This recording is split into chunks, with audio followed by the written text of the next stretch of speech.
Empezamos una nueva serie y va a ser todo un desafío predicar al profeta Oseas. Pero si algo vamos a descubrir en este profeta es el gran periódico puro amor de Dios para con nosotros. No hay un profeta que hable del profundo amor de Dios como habla Oseas, y con ecos a Jesús y al Nuevo Testamento. Como yo abro la serie, pues me toca explicaros un poquito el contexto histórico, ¿no? ¿Por qué llegamos al mensaje de este profeta? ¿Por qué Dios pide a Oseas que transmita, que encarne este mensaje que vamos a ver en las próximas semanas? Mirad, antes del mensaje de Oseas, estamos situados en el siglo VIII antes de Cristo, y en la primera parte del siglo VIII, los reinos del norte y del sur, Israel al norte, Judá al sur, experimentaron un periodo de prosperidad muy importante, precedido por grandes conquistas militares y también porque controlaban rutas comerciales principales entre Mesopotamia al norte y Egipto al sur. Y eso les generó grandes ingresos económicos. Pero esa prosperidad solo la experimentaron la gente rica y poderosa de ambos reinos. Gobernantes, comerciantes, los sectores más poderosos. La población que vivía en las zonas rurales se veía sumida en la pobreza y en muchas ocasiones oprimida incluso, como nos dice Oseas, a causa de que la justicia estaba en manos de jueces corruptos, que solo buscaban su propio interés. En el capítulo 12, Oseas denuncia esto. Pero es que además había corrupción en la clase religiosa. Así que la vida religiosa, la vida espiritual del pueblo estaba en decadencia. El reino, los reinos, estaban perdiendo sensibilidad espiritual. La dinastía había empezado con una sangrienta matanza en el valle de Jezreel. Nos lo narra el cronista en Segundo de Reyes 9 y 10. Una gran matanza a manos del rey Jehú, que sobrepasaba todo lo que Dios había prohibido y había ordenado. Se había salido fuera del marco de Dios. Y bajo el cuarto rey, Jeroboam II, la violencia empezaba a ser frecuente. No era cosa de una gran matanza un día, sino que la violencia empezaba a estar presente de una manera cotidiana en la sociedad de Israel. En Oseas 4:2 leemos: solo hay perjurio, mentira, asesinato, robo y adulterio. Emplean la violencia y homicidios tras homicidios se suceden. Y eso empañaba la vida de toda la nación. Lo ha leído Emma en el versículo 4. El Señor dijo a Oseas: ponle por nombre Jezreel, porque dentro de poco castigaré a la casa de Jehú por la sangre derramada en Jezreel y pondré en fin al reino de la casa de Israel. Así que Oseas es un libro de respuesta a esa situación de deterioro, a esa situación de desgaste, de sufrimiento que está viviendo el pueblo. Pero también siendo una respuesta de Dios, es un libro de esperanza. Y podríamos preguntarnos, ¿es pertinente este libro hoy? Os quiero enseñar algunos recortes de prensa que he encontrado estos días preparando el sermón. Los evangélicos en la ONU advierten sobre el secularismo de vigilancia del culto en Francia. Es un artículo informando sobre la creciente desconfianza de la administración pública en las instituciones, en las instituciones religiosas, ¿no? Cualquier idea de Dios busca marginarse. ¿Cuántas leyes han echado a las iglesias evangélicas del centro de las ciudades, mandándolas al extrarradio? Otro, Cataluña. El 71% de los jóvenes menores de 35 años se identifican como no creyentes. No hay quien busque a Dios, dice el texto bíblico. En todos los grupos de edad, dice el artículo, excepto en mayores de 51 años, el número de ateos y de agnósticos es superior al de creyentes. Con demasiada frecuencia, dice este artículo, titular, escuchamos historias del abuso de poder en las iglesias. Deterioro de aquellos que deben conducir y pastorear al pueblo de Dios. Uno más, del diario El País. Aumenta la distancia entre los 10 municipios más ricos y los 10 más pobres.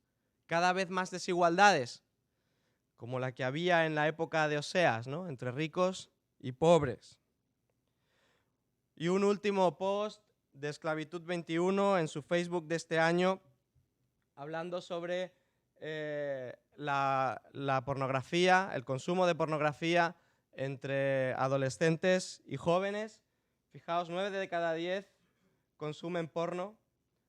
Por primera vez a los 8 años, normalización del consumo de pornografía a los 13 años, y 3 de cada 4 buscan contenidos violentos. Y además, Esclavitud 21 denuncia que todo lo que hay detrás del porno es una industria de tráfico de personas, de abuso de mujeres esclavizadas. Pero a pesar de todo esto, Dios sigue buscándonos, como vamos a ver a través de esta serie.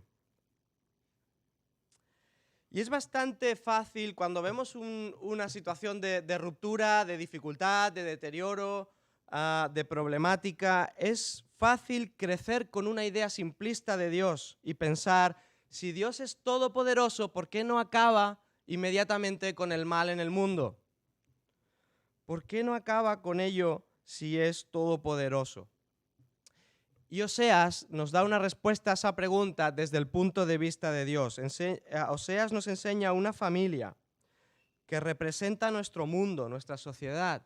Y se trata de una familia con problemas. Es una familia, es un marido, con una esposa que lo ha dejado. Es un padre cuyos hijos son desconocidos en su propia casa, porque como vamos a ver, 2 de ellos son fruto de la infidelidad de su mujer.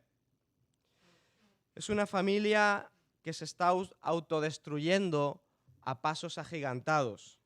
Así que en un cuadro como este, ¿hay lugar para la omnipotencia?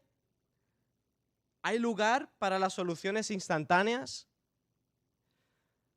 Pues Oseas nos enseña que con relaciones tan sutiles y sensibles, complejas como esta, no hay atajos para enderezarlas cuando van mal, ni siquiera para alguien omnipotente. Si creemos que Dios puede mover, dejádmelo decir así, su varita mágica y solucionar el problema sin que nadie sufra, solo tenemos que echar un vistazo a la cruz para darnos cuenta de que estamos equivocados.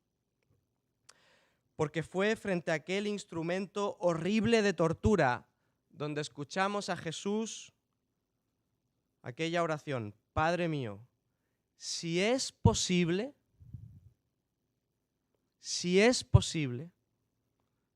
que pase de mí esta copa, que sea de otra manera. Pero no lo fue. No fue posible. Jesús tuvo que sufrir en la cruz por nosotros.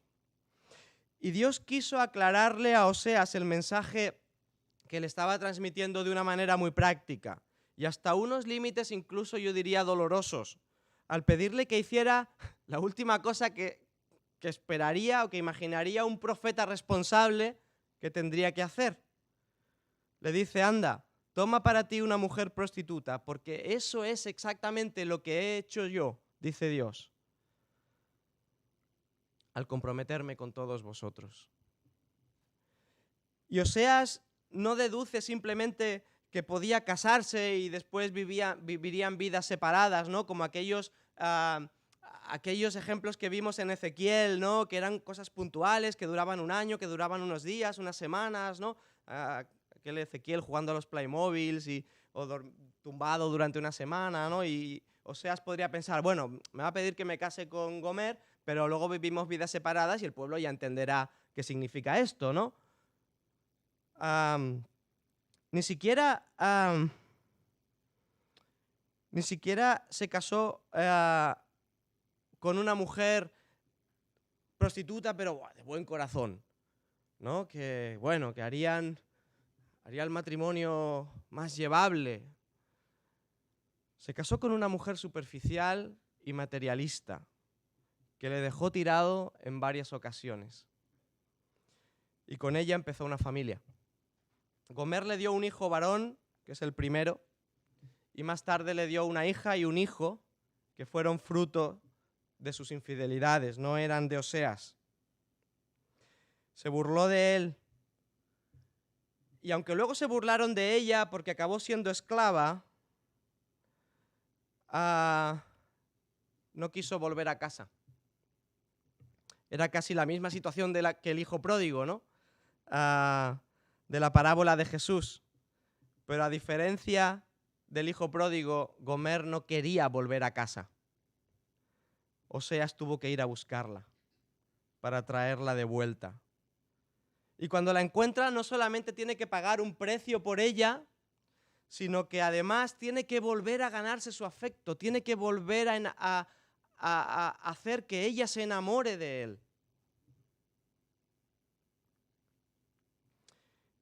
Y es más, no solo trata de recuperarla, sino que Dios le había dicho que la amara a pesar de todo. Capítulo 3, versículo 1. Y el Señor me dijo, ve otra vez, ama a una mujer amada por otro y adúltera, así como el Señor ama a los hijos de Israel, a pesar de que ellos se vuelven a otros dioses y se deleitan con tortas de pasas.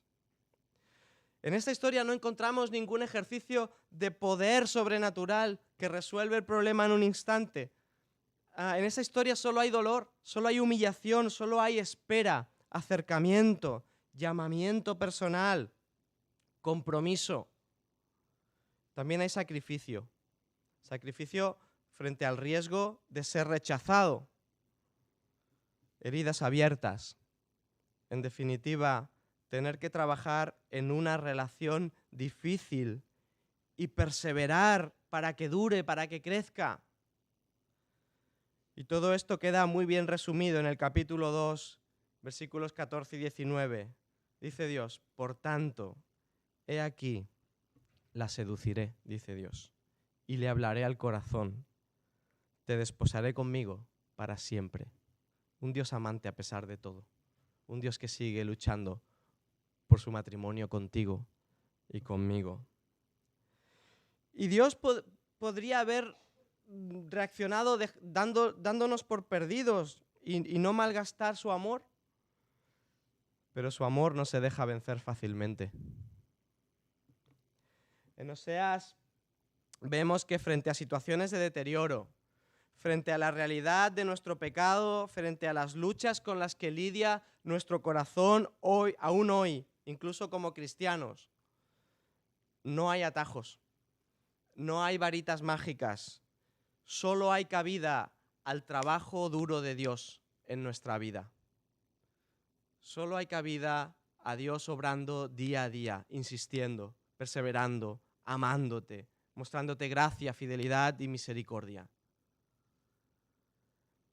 Y en esas situaciones de ruptura, de dificultad, vemos a Dios implicándose en ese trabajo duro. Lo vemos a través del libro de Oseas. Primero hace un diagnóstico.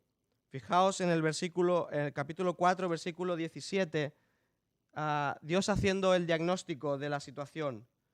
No castigaré a vuestras hijas como cuando se prostituyen, ni a vuestras nueras cuando cometan adulterio, porque los hombres mismos se retiran con rameras y ofrecen sacrificios con las rameras del culto pagano. Así se pierde el pueblo sin entendimiento. Si nos vamos al 5:3, dice: yo conozco a Efraín, e Israel no se me oculta. Porque ahora te has prostituido, Efraín, se ha contaminado Israel. No les permiten sus obras volver a su Dios, porque hay un espíritu de prostitución dentro de ellos y no conocen al Señor. Y en el 8:7 dice: porque siembran viento y recogen tempestades. El trigo no tiene espigas, no da grano, y si lo diera, se lo tragarían los extraños. Dios diagnosticando la situación, detectando el problema y las consecuencias. En segundo lugar, Dios confronta con la realidad para que tomemos conciencia de cuáles son las consecuencias. En el 5:13 dice: cuando Efraín vio su enfermedad y Judá su herida, Efraín fue a Asiria y envió mensaje al rey Yared, pero él no os podrá sanar ni curar vuestra herida, porque yo seré como león para Efraín y como leoncillo para la casa de Judá. Yo mismo desgarraré y me iré. Y en el 9:9, Dios confrontando con las consecuencias, dice: se han corrompido profundamente, como en los días de Gibeá. Él se acordará de su iniquidad y castigará sus pecados. Diagnóstico, confrontación y, en último lugar, la acción de Dios acaba desplegando su amor y su acción restauradora. 11:8. Y me conmueve este versículo. Imaginaos a Dios mirándote, mirando a la sociedad y diciendo esto o pensando esto: ¿cómo podré abandonarte, Efraín? ¿Cómo podré entregarte, Israel? ¿Cómo podré yo hacerte como a Adma? ¿Cómo podré tratarte como a Zeboim? Mi corazón se conmueve dentro de mí, se enciende toda mi compasión. Y en el 14:4, yo sanaré su apostasía, los amaré generosamente, pues mi ira se ha apartado de ellos. Es así como trabaja Dios contigo y conmigo. Y el libro acaba echando un vistazo al fruto de ese esfuerzo de Dios en medio de esa agonía, de ese sufrimiento, cuando ese matrimonio desigual que representan a Oseas y Gomer ya no estará lleno de tensiones ni de traiciones, sino que será un hogar seguro y feliz. Lo que encontramos en el capítulo 1 de esta mañana es la ilustración de toda esta realidad que hemos visto a través de la familia que Dios le pide a Oseas que forme. Y es interesante, porque lo que son, el nombre que se les da a los hijos del matrimonio, será el mensaje de Dios personificado en ellos. Un mensaje para Israel, pero un mensaje para nosotros hoy. Así que el libro empieza con un panorama inquietante, dibujado a través de los hijos. Al primer hijo se le llama Jezreel. Y es interesante porque la raíz del nombre es muy parecida a Israel. Si los pronunciamos en hebreo, es Yisrael. Yisrael. Ahí está la comparación de Dios, ¿no? Del hijo con el pueblo. Jezreel era un valle al norte de Israel, en el reino del norte. Un valle inicialmente testigo de una gran victoria, un valle de gloria para el pueblo, porque en aquel valle Gedeón derrotó a los madianitas y a los amalecitas. Pero es un valle que, aunque empieza de manera gloriosa su fama, acaba deteriorándose poco a poco con las cosas que van pasando a posteriori. En aquel valle, el rey Jehú, rey de Israel,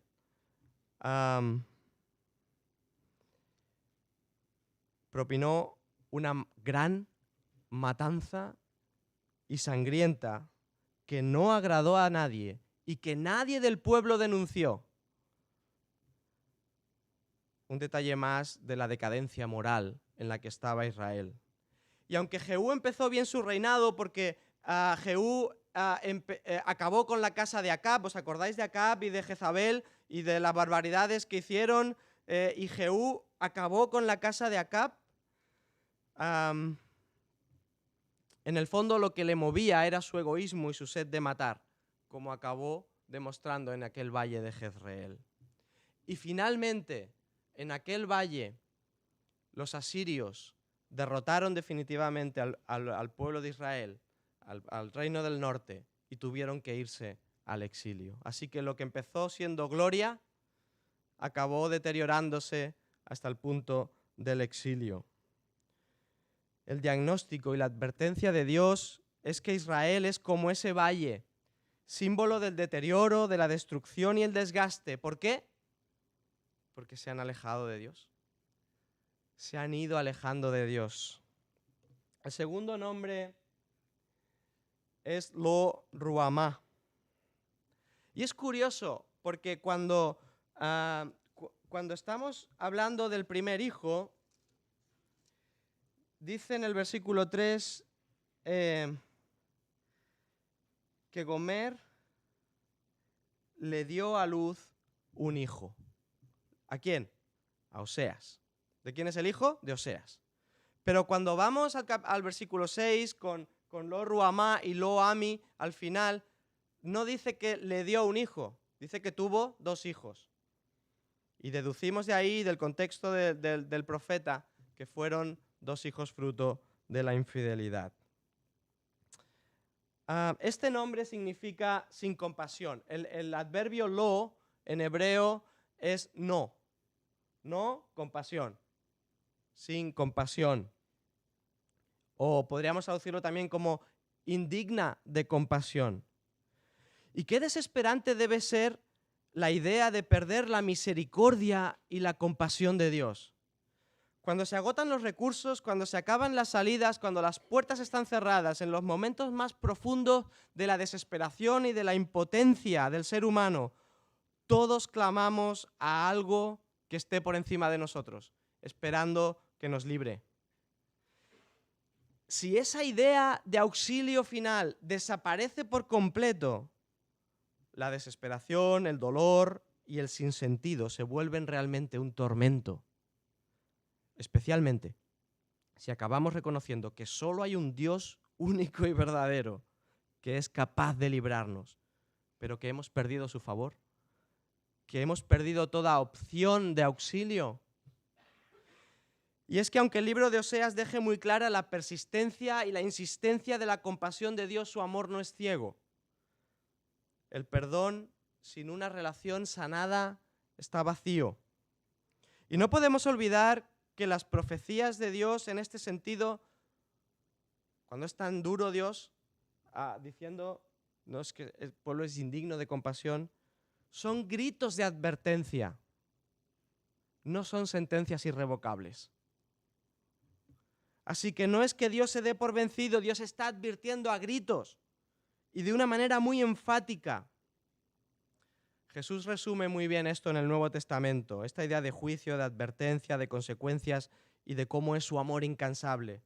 Cuando mirando hacia Jerusalén, dijo, ¿cuántas veces quise y tú no quisiste? ¿Os acordáis de ese texto? ¿Cuántas veces lo intenté, quise, pero no nos dejasteis? Pero si queremos, hay posibilidad. Hay posibilidad de volver a Dios y nos acoge, incluso para aquellos que siendo discípulos de Jesús seguimos sin querer dejarle entrar en algunas de las áreas de nuestra vida, en algunos de esos rincones. Hay posibilidad de entregárselos a Dios para que restaure. Y el tercer hijo es Lo Amí, que significa no pueblo mío.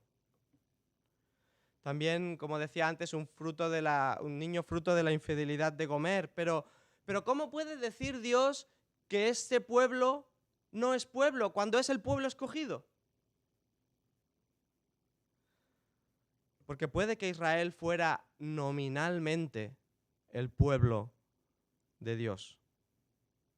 Puede que nominalmente Israel fuera de Dios, pero de hecho Israel era fruto de su tiempo pagano y de su mundo.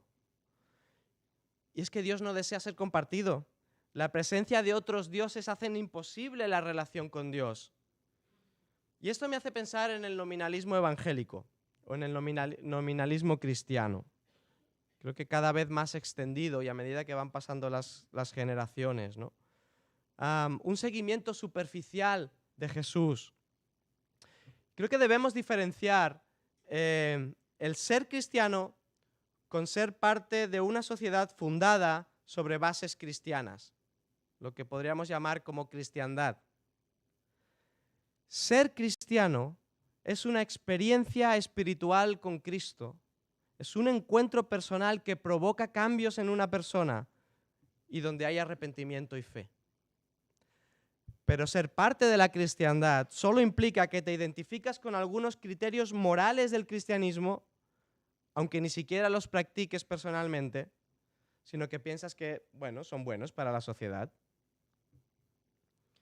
Es necesario enfatizar la conversión.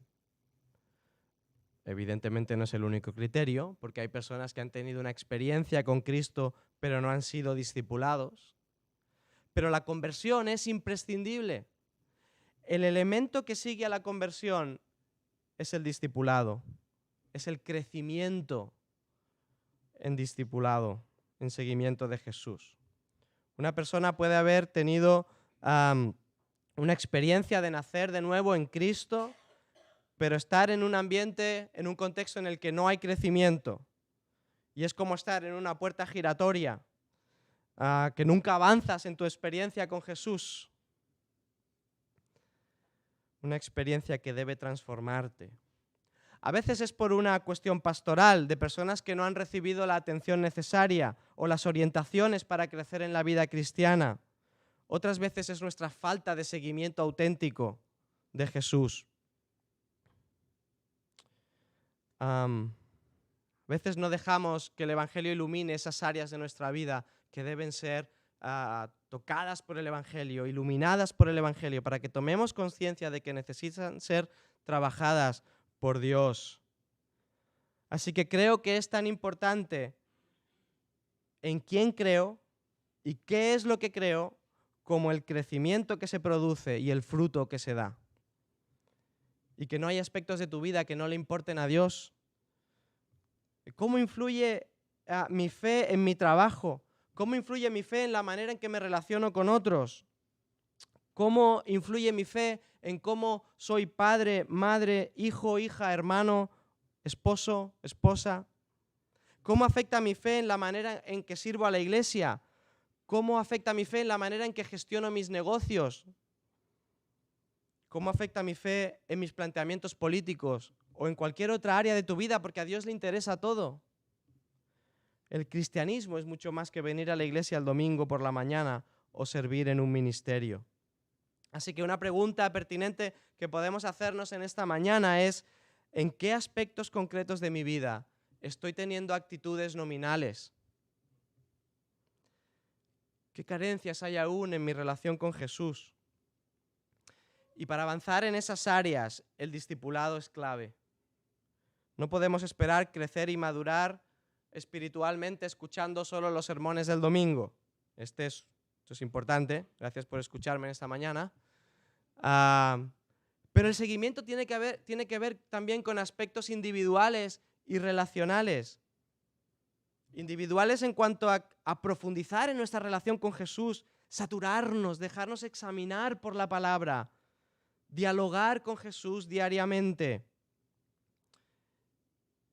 Y relacionales porque Jesús nos dejó un ejemplo, trabajando con un grupo de personas que interiorizaran la vida cristiana de forma que pudiera reproducirse y ser visible. Y esto tiene que ver con acompañarnos unos a los otros. Y vamos a hablar de esto en 2 semanas, en el retiro de iglesia. Dice Jaume Llenas, nuestro buen amigo Jaume, que cuando las personas entran en un discipulado intencional y relacional es como meterlas en un invernadero. Crecen exponencialmente. Este es el panorama inquietante, pero en medio de este panorama inquietante que nos transmiten los hijos de Oseas, hay una puerta abierta a la esperanza. Fijaos cómo acaba el texto. Pero el número de los hijos de Israel será como la arena del mar, que no se puede medir ni contar. Y sucederá que en el lugar donde se dice no sois mi pueblo, se les dirá sois hijos del Dios viviente. Y los hijos de Judá y los hijos de Israel se reunirán y nombrarán para sí un solo jefe y subirán de la tierra, porque grande será el día de Jezreel. Decid a vuestros hermanos, a mí y a vuestras hermanas Ruama. Como decíamos antes, Dios sigue buscándonos incansablemente. Tanto de manera global, al mundo, a la sociedad, cada persona, como por esa situación de alejamiento de Dios, ¿no? De no contar con Dios en nuestras vidas. Y Dios sigue buscándonos a nosotros también de una manera específica, en esas luchas profundas que cada uno de nosotros tenemos como seguidores de Jesús, que necesitan que el Evangelio sane, restaure. Porque si hay arrepentimiento, hay posibilidad de volver. Y el capítulo acaba con un giro de guión inesperado. Hay esperanza, hay restauración. Se recuerda la promesa a Abraham de que no solo serán como la arena del mar, que serán muchos, sino que hay un eco ahí de que serán benditas en él todas las familias de la tierra. Hay esperanza. La familia puede ser reconstruida, la relación puede ser restaurada y el fundamento es una generosa mano tendida de Dios y una insistencia de trabajo en cada uno de nosotros. Y en el capítulo 2 ya no aparece el adverbio lo, está quitado.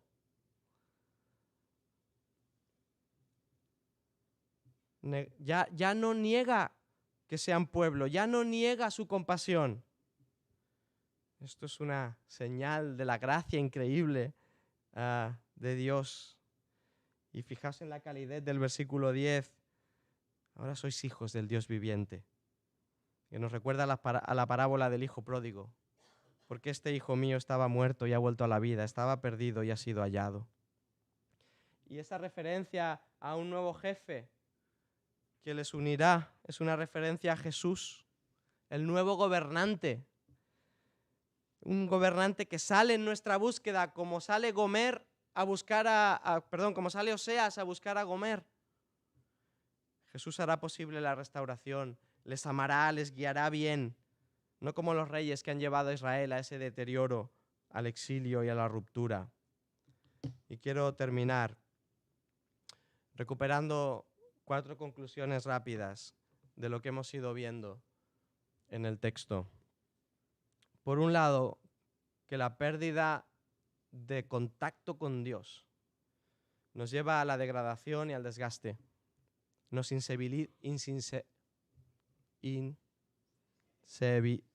¿Alguien me ayuda?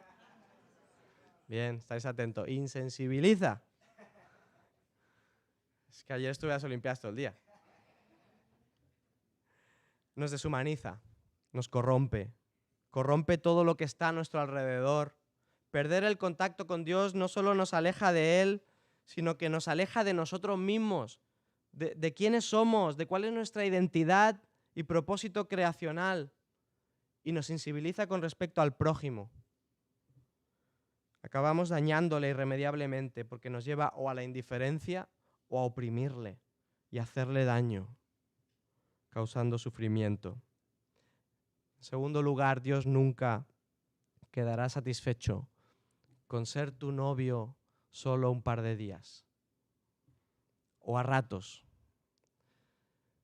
Jesús solo se conformará con amor y nunca por un periodo de tiempo más corto que para siempre y en cada instante. En tercer lugar, Dios nos llama a borrar de nuestras vidas cualquier tipo de nominalismo y a seguir a Jesús de manera auténtica, a madurar progresivamente y dejar que el Evangelio afecte a todas las áreas de nuestra vida. discípulos llenos de la palabra, discípulos que hablan de su fe, discípulos llenos del fruto del Espíritu. Decía George Barna que el cristianismo sería increíblemente influyente en nuestra sociedad si los cristianos vivieran su fe de forma coherente. Y en último lugar, la experiencia de Israel nos advierte que tengamos cuidado con los tiempos de prosperidad y de tranquilidad. Porque confiados por la seguridad que experimentamos, pueden hacernos deslizar de nuestra relación con Dios. Y ya hemos visto las consecuencias de alejarnos de Él.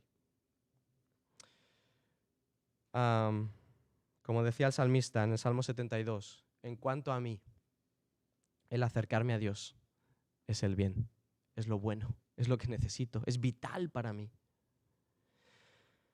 Os invito a tener un par de minutos o 3 de reflexión personal en 2 sentidos. Si eres discípulo de Jesús, pregúntate en qué aspectos de mi vida estoy teniendo actitudes nominales. ¿Qué carencias hay aún en mi relación con Jesús? Y si estás aquí en esta mañana y estás descubriendo el amor de Dios por primera vez y a un Dios incansable por buscarte y amarte, un Dios que ha salido a buscarte para traerte a casa, pregúntate, ¿volverás esta mañana para experimentar el amor inmenso de Dios?